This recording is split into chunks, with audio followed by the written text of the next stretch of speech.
Welcome to Online Math at Front Range Community College. For this course, we are going to be using a program called MyMathLabPlus. So this video will be a short tutorial for how to use MyMathLabPlus. So first, you will find MyMathLabPlus in a widget, usually in the upper right corner, or if you're using a mobile device, it could be found elsewhere. I'm not entirely sure where. But you'll find a little widget with a link to MyMathLabPlus. When you click on that link, you should come up with a screen that looks something like this. And there are a few key things that we really want to look at here. Now, I don't recommend using the widget from a mobile device because MyMathLabPlus is not set up well for mobile, for smartphones right now. Tablets will be okay, but it's really meant for computer. From the home page, first thing I always like to look at is what to work on next. This tells me the next 3 assignments due and how long until they're due. Now a quick warning, for this course, there are usually 8 to 12 assignments due at once. So just seeing the next 3 isn't always enough.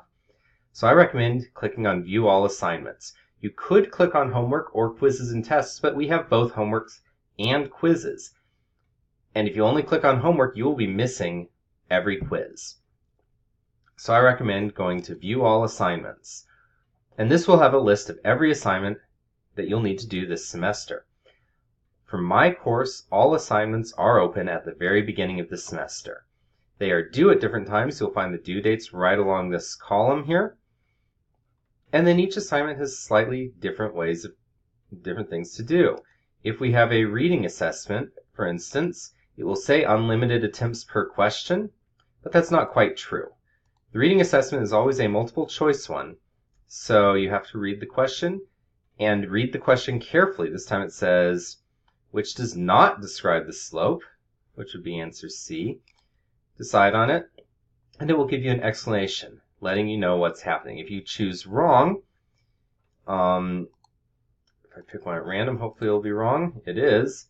It tells an explanation as well. So this is a very good way to make sure you are moving along well.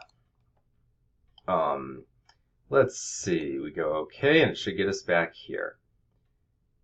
The videos.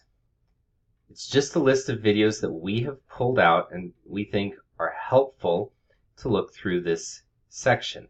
Do not try to learn from these videos. What I recommend you do is these videos are to help you after you've already read the e-text. I'll get to that in just a bit. These videos can all be found in the multimedia library as well.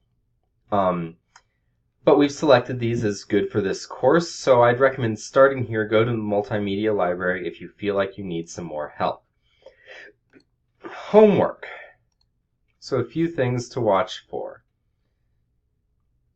Oh, one thing with MyMathLab, make sure pop-ups are enabled because it will throw pop-ups at you all over the place that are necessary, not advertisement ones. So the biggest thing here is make sure you read the directions. The answer to this really quickly, well, notice once I've clicked in here, I've got a choice. It is going to be a fraction, so it would be 10 over 12. But that is not simplified. Well, 10 over 12 would be roughly, what, 0.83. It wants a fraction. So in order to get credit, I'm going to have to do 5/6, assuming I've not made a calculation error. Awesome, and it goes on to the next question. Now, I don't have to do the entire assignment at once. If I click Save here, it's going to record that. It says my score is 7.14% because I've only done 1 out of 14 questions, but it has recorded that already. And if I forget to come back to it, I get at least that much. For homeworks, we get unlimited attempts per question. That is true. Quizzes, you get 2 attempts, and you don't know if you got it right or wrong until you finish the entire quiz. Your better score will be recorded. Finally, this course has an e-text. Click on View e-text, and you'll pop up with something like this. So you've got a few things. You have a table of contents. You can jump around wherever you need to here. If you know the page, go with that. This book was designed as an e-text, so pages aren't very helpful. So sorry, let's go back to chapter 1. And here it shows each section in that chapter. If I go to 1.3, that's the first section we're looking at. What it does is a few things. It first tells me, here's what I need to know before doing this section. These are prerequisite material. You should have seen this in an earlier course, but if not, or if you are rusty, please review it. You have some practice problems that you can try here. You've got some videos or interactive things to help you learn it. You can select the section, the objective. I'm going to jump to objective 4 and notice a few things about this e-text. When it talks about a figure, it gives you a link to click and that figure will pop up, so you don't have to search for it somewhere else in the book. You'll have videos to help you out in a variety of areas. When they finish with an example, it gives you a you try it problem, one for you to try.